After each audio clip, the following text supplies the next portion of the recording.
Hey everyone, this is Denise and Brandy with Eternally Fit, and we're back with part two of our interview with Lilly Pottmeyer. So we just,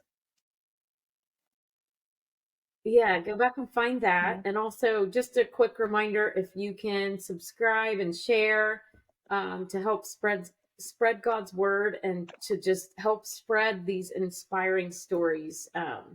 We would be so grateful. So I guess where we ended at the last one, we were talking about how Lily has a now a 16 and 14-year-old, and she was just talking about her pregnancies with them. So Yeah. So, yeah. So, basically, I had these two kiddos. I was really upset with where my life had ended up. And so I decided, my mom, she was, I said growing up, my mom, there really wasn't a whole lot of religion or Christianity. I mean, I think my mom was a Christian, but I think that, maybe not practicing, and certainly not, requiring it of me or anything like that. So I started to notice that my mom was going to church. She was really getting involved in church. And then my stepdad kind of followed her as well. And so I'm watching them, and my parents, my mom and stepdad, they had their own issues, and I started to see them heal, and work through their own issues, and you know. I started to see that and I'm like, okay, I'm just going to try it because obviously I've tried everything else and nothing else has worked. So I started going to church, and they had a faith-based, Christian-based 12-step program there. And so I started getting really into it. And my mom she was doing her own 12-step program. Now, she didn't have issues with alcohol or drugs, but for her, she had her own other issues that she was dealing with, and so she was walking through her program, and so at one point of her program, she came to me to make amends to me for for leaving me when I was, a baby. And I remember she came to me and she's crying, and she says, I just want to tell you, I am so sorry that I left you when you were a baby. I should not have left you, and I'm so sorry if I caused you any pain, anything. I was like, oh, Mom, I don't even remember. I was like 2 years old. I said, I don't even remember. I had such an amazing, time with you as a kid. It's fine. I felt bad that she felt bad, and I didn't really understand where she was coming from because I wasn't at that point in my own walk.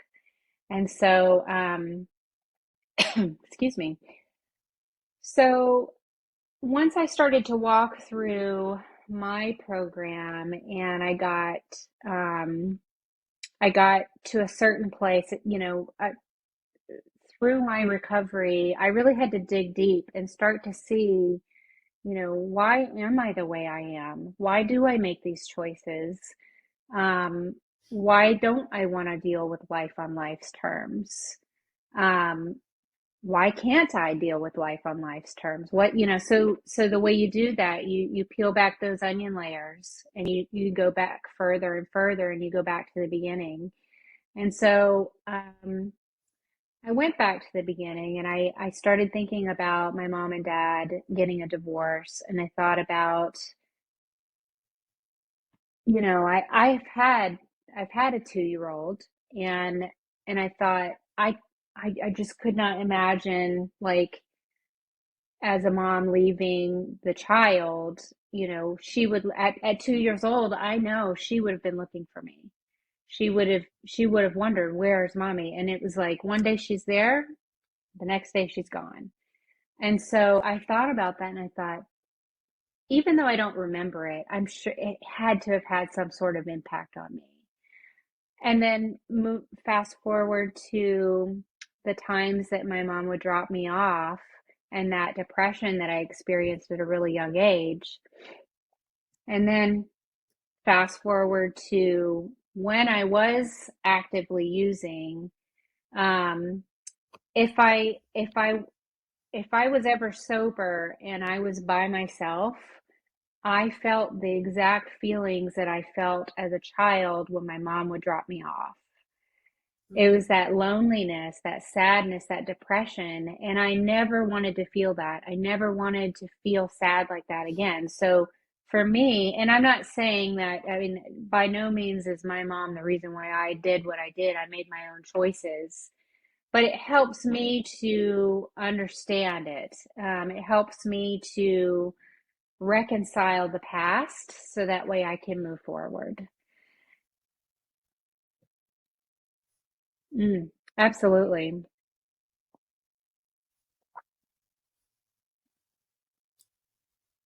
And it was all, Yeah, it was like behind it all, I'm sure was the yeah, enemy at work. yeah, yeah, absolutely. I mean, it tore my mom up. And, that's why she made the amends to me, because for her, she needed to know, she needed to set it right.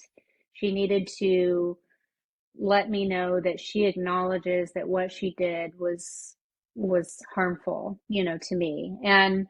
And even though I didn't understand it, I'm glad she made that amends, because man, it's really made our relationship so much better. Not and we've always had a wonderful relationship, but it's made us that much closer.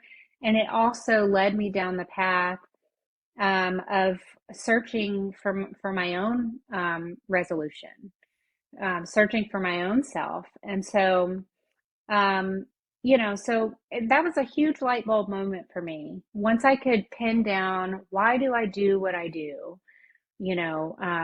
Yeah, I make the choices in the moment. Yeah, because I want to have fun or whatever. But really, it goes back to not wanting to, not being comfortable with being me, and just setting in just normal life. I was never okay with status quo. I always had to be on a scale of 0 to 100. I had to be 100. Um, so anyway, I got through that. Things are going pretty good. And then I had, a huge turning point in my life where I met Josh Pottmeyer, my husband, my current husband. And So he he is we met through a dating app. Hopefully he doesn't get mad at me for saying that.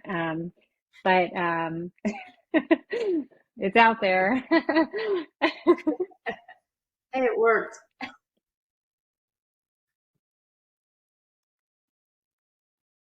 Oh, okay.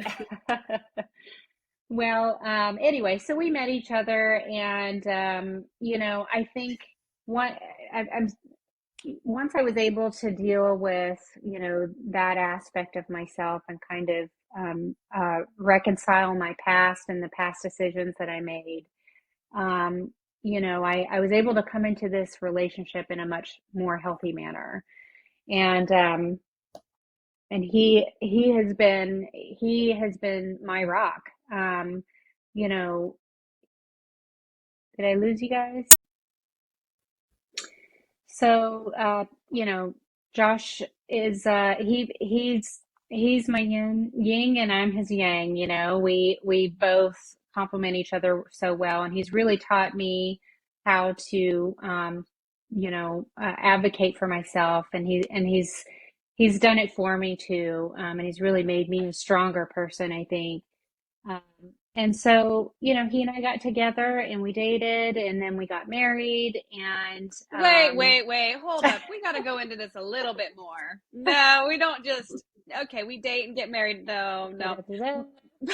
But I will say, you were saying how Josh, helped you, be your own bad advocate. But I will Mhm. tell you, like, you have been such a good impact on Josh and his life. So don't think it's just the one way. Like, Oh. you have been so good for him. Oh, well, thank you. So, We really, I think, like I said, I think we just have, you know, he's made me stronger, and I think maybe, I've helped him calm down a little. and Maybe we that's, all know he needs that. so, but we dated for a year and a half, and the amazing thing Well, is wait, that wait, wait. How did we meet? How did this happen? I've heard the he's gonna story. be so upset with you, That's Brandy. This okay. isn't me, this is He her. can be upset with me. That's fine. That's fine. But I want to hear this again. So, yes, so we met on a dating app, and the funny thing is both of us were kind of like not even taking it seriously, like, being on a dating app. It was just really more something to do, when you're, you have nothing to do and you're like just scrolling through, and that's pretty much it. And then we found each other. And I remember thinking when I saw his pictures, I was like, there's no way that this guy is for real. Because for me, he appeared to check off all the boxes. Initially, just by looking at him, I was like, this Mm-hmm. is definitely my guy. And but then I met him in person, and he was exactly who he said he was. And it's funny, when I first met him, what I said to him was, "Wow, you really are 6'4," because his profile said he was 6'4," and I was like, "No," So, but we had a really good dating relationship, and he was in it from the beginning, and as I kind of told him my story, I mean, again, me being a single mom of two kids, that was something I was really fearful of. I thought I'd always have to settle maybe for someone. Mm-hmm. Um, and it was like, he just, it was like magic. I mean, it was just such a beautiful thing. It was okay. He didn't, he just, he, it, I thought it would be something that it would be made out to be something much bigger than it was, but he was just like, it's okay. I love you, therefore I love them, and he And accepted me. it is very true because when he was back here not too long ago visiting, and it is funny just listening to him talk about a teenage daughter, and he rants and raves. I'm just Yeah. laughing because I'm just thinking of Josh, and I'm like, this is so funny, but in like a good way, Yeah. because he cares so much for your daughter Hmm. Sam. Like Yeah. he really does, and Yeah. to an extent of like he's fearful of what, obviously we all fearful of what our kids choices they make. Hmm. He wants Right. her to be going down the right path, Right. and so it's just funny listening to him talk about it because him with kids. Yeah. Yeah. Yeah. And it's, he doesn't see my kids as anything other than our kids. I mean, he just, and it's that is very rare, I think, to find nowadays. And he just took them on and loved them as if they're his own, and treats them the same. So I'm so blessed to have been able to find him over a dating app too, at that. But I mean, I guess we were destined to be. It's what God wanted for us. Mhm. And so, can I move on to us getting married? Yes, you're done. Go ahead.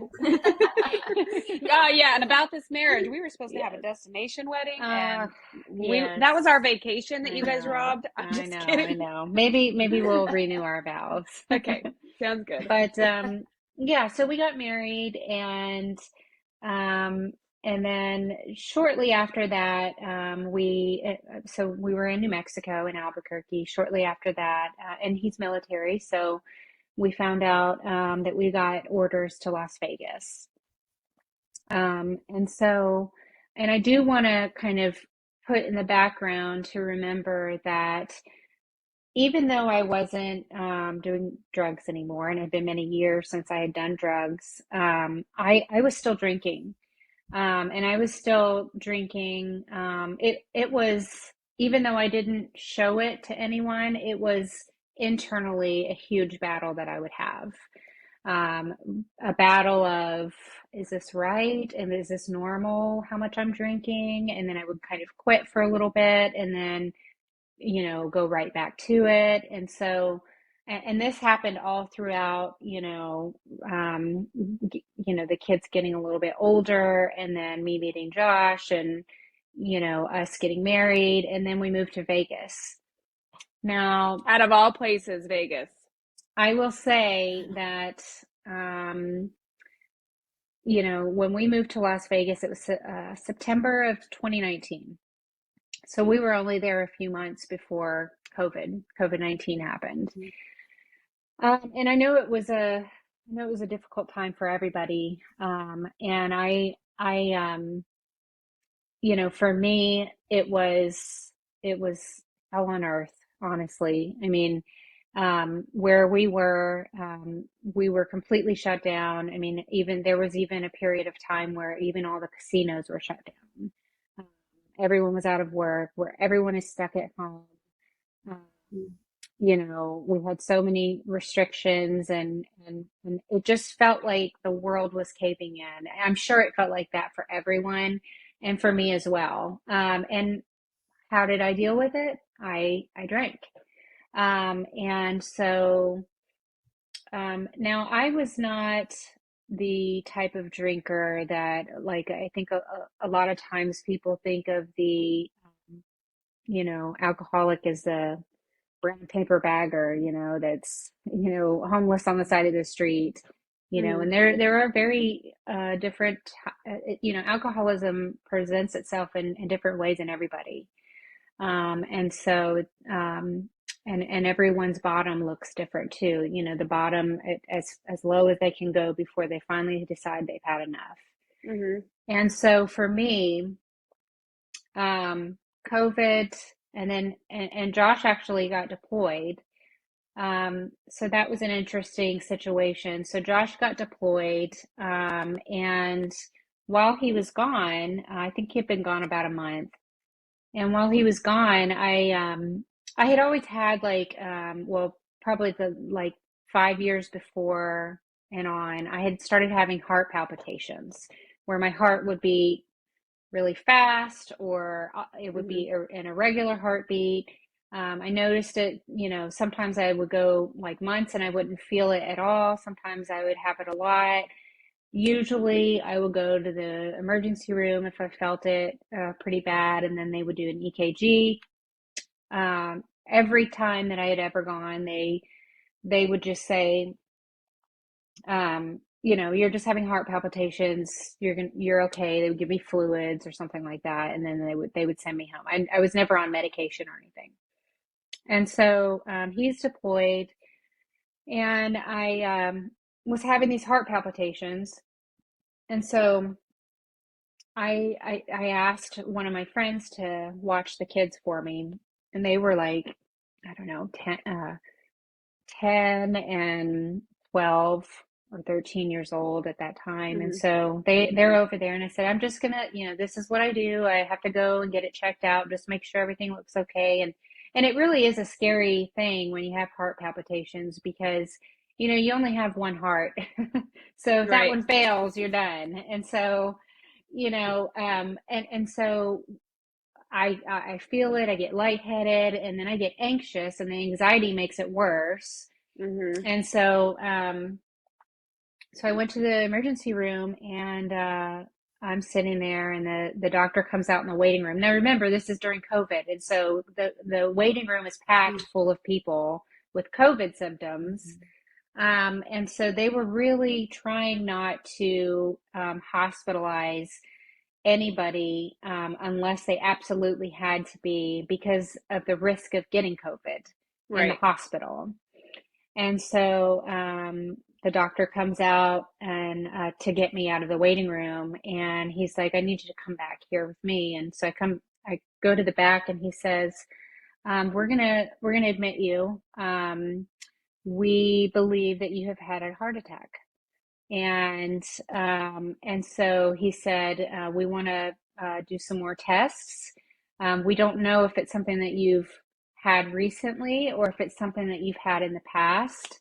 But we want to admit you and just double check and make sure that you're okay. And so, of course, I'm freaking out because my two Right. kids are at my friend's house.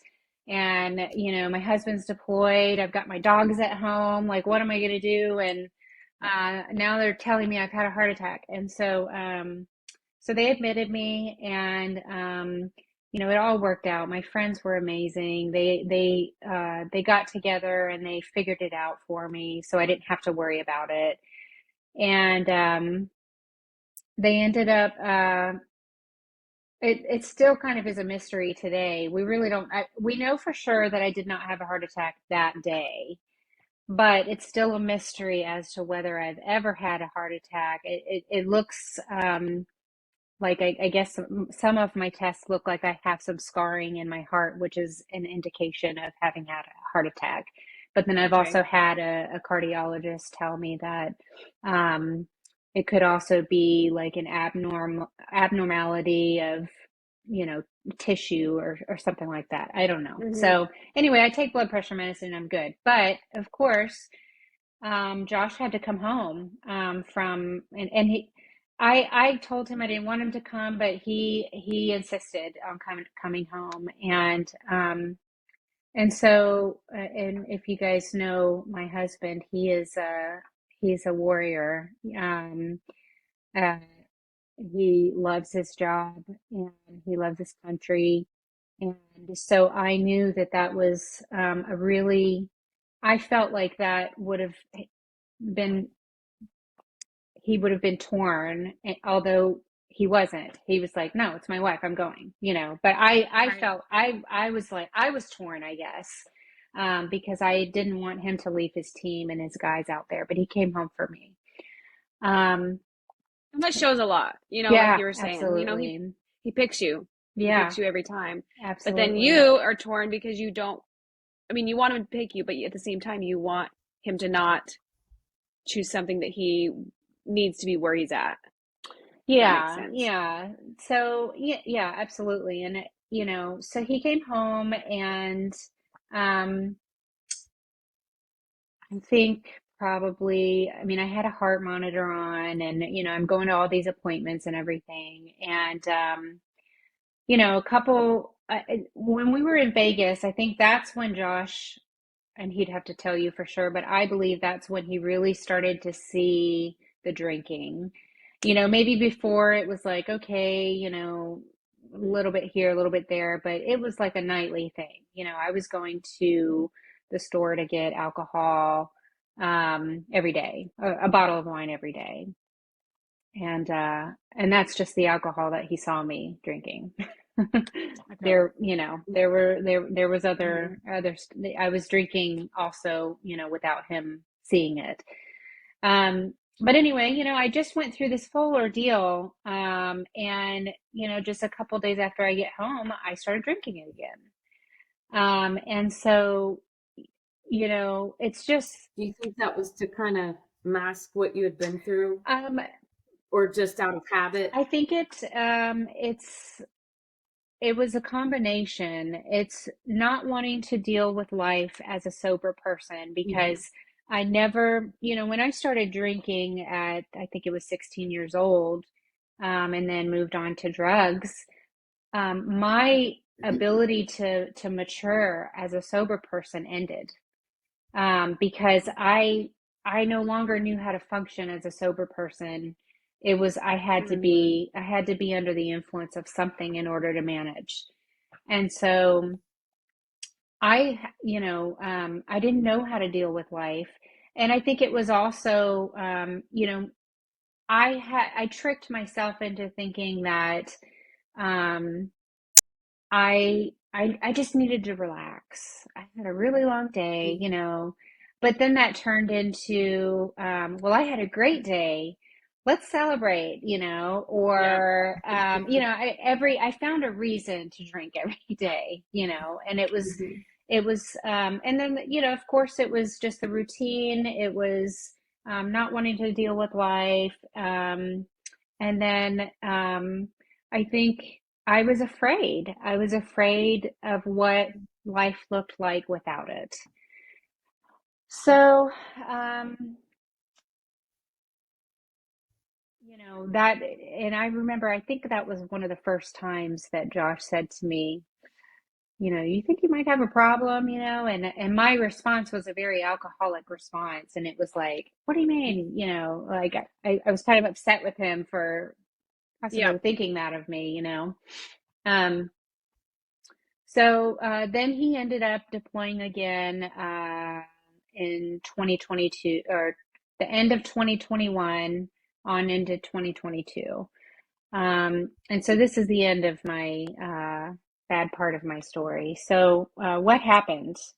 Um, so he was deployed, and I kind of had this routine every day.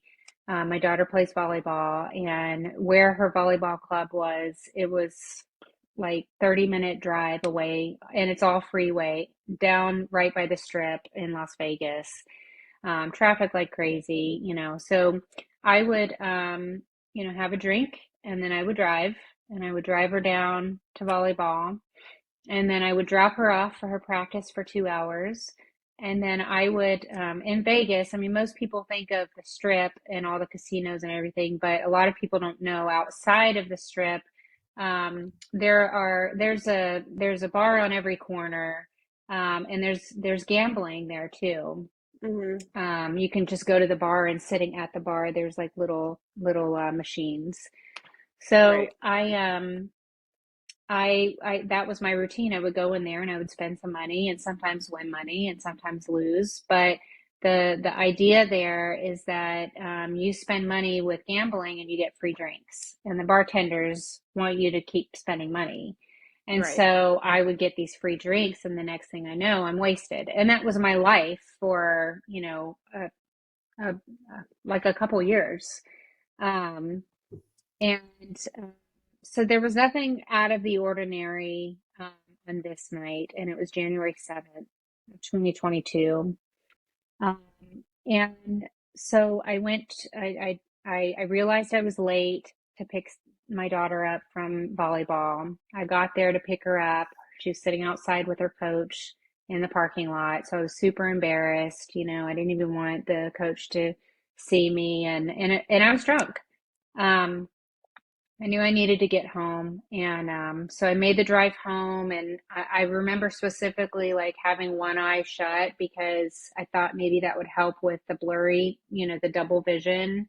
So I'm like driving with one eye, and I put it on cruise control. We made it home safely, but that was a typical night.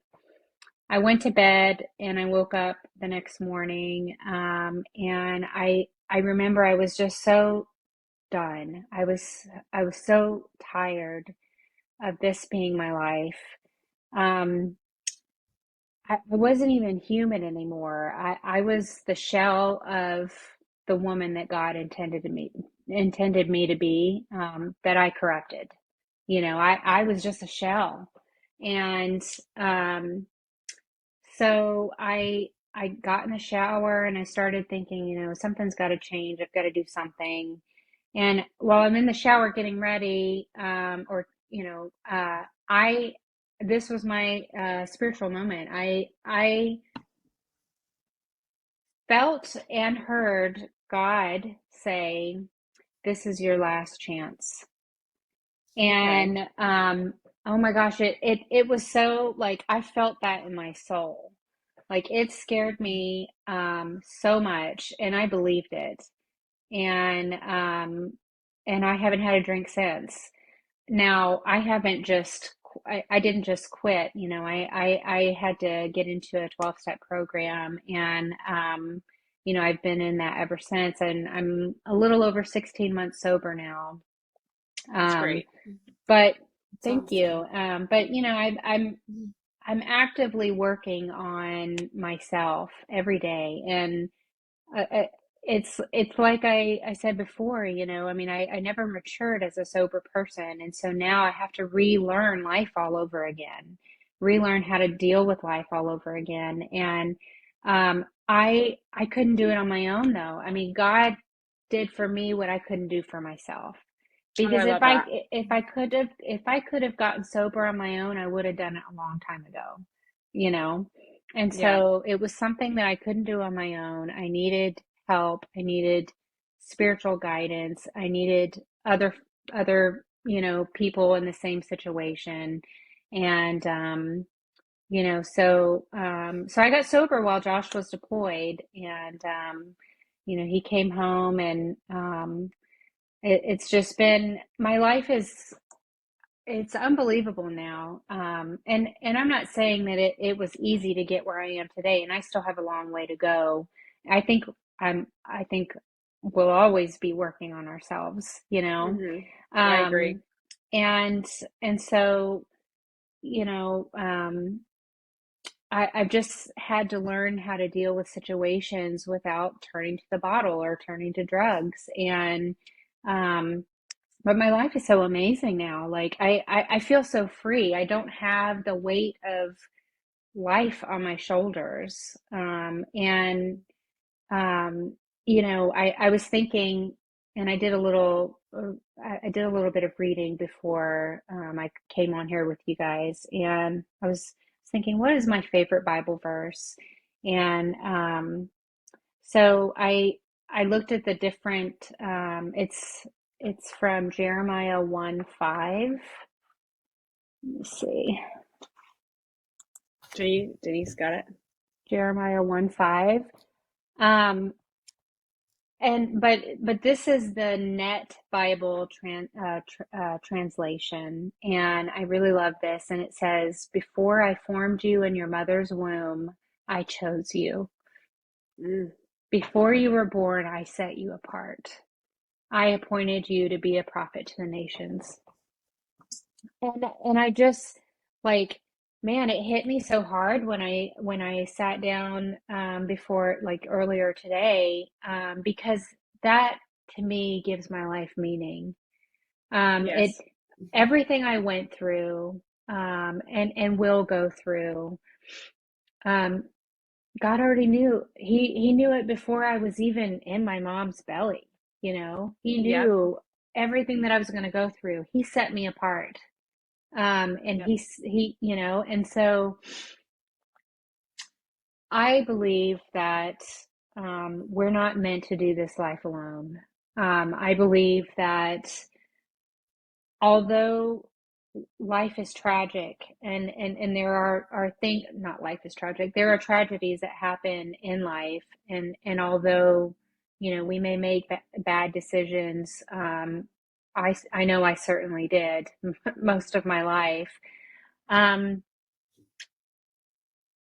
God put us on this earth to help each other through it, to get each other through life. And so we're not meant to do this life alone. And I believe that God set me apart, meaning he knew the life I was going to have.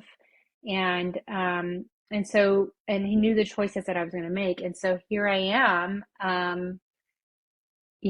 And that's why when my mentor tells me, if somebody asks you to tell your story, just say yes. And I'm like, oh, I don't want to, but you know I'm um so glad you did.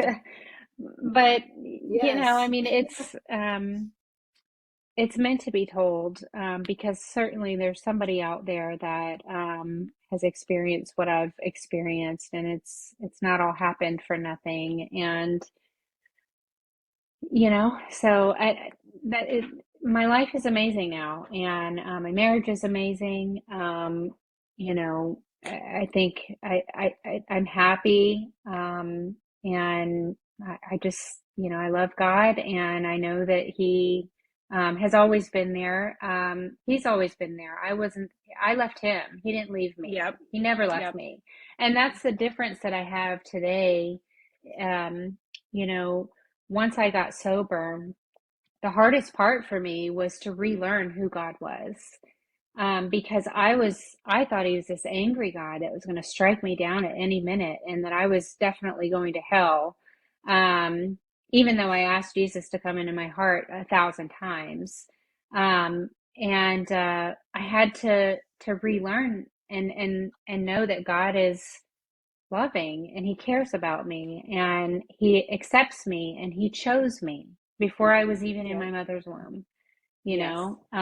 and so once I was able to understand that, then I could start to build the relationship that I needed to have with God in order to move forward. So it's life is amazing, and just have to take it one day at a time, and sometimes one situation at a time. But I feel very blessed. Oh, So, that's great. There is a verse about,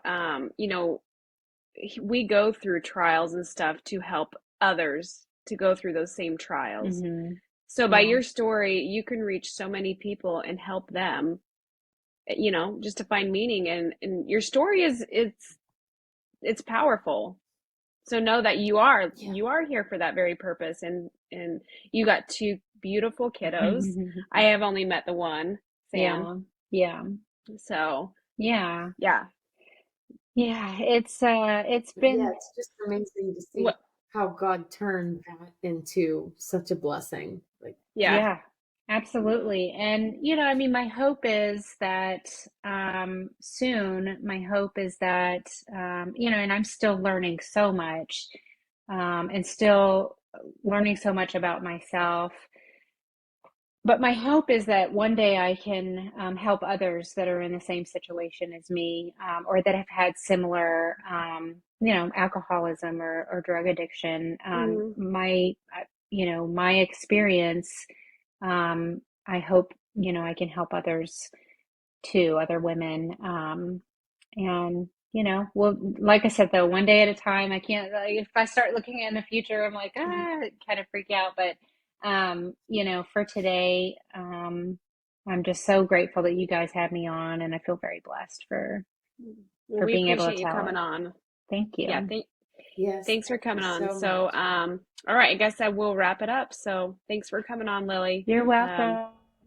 always great talking to you. Okay. Bye, Okay, Denise. Bye, Brandy. Thank bye. you.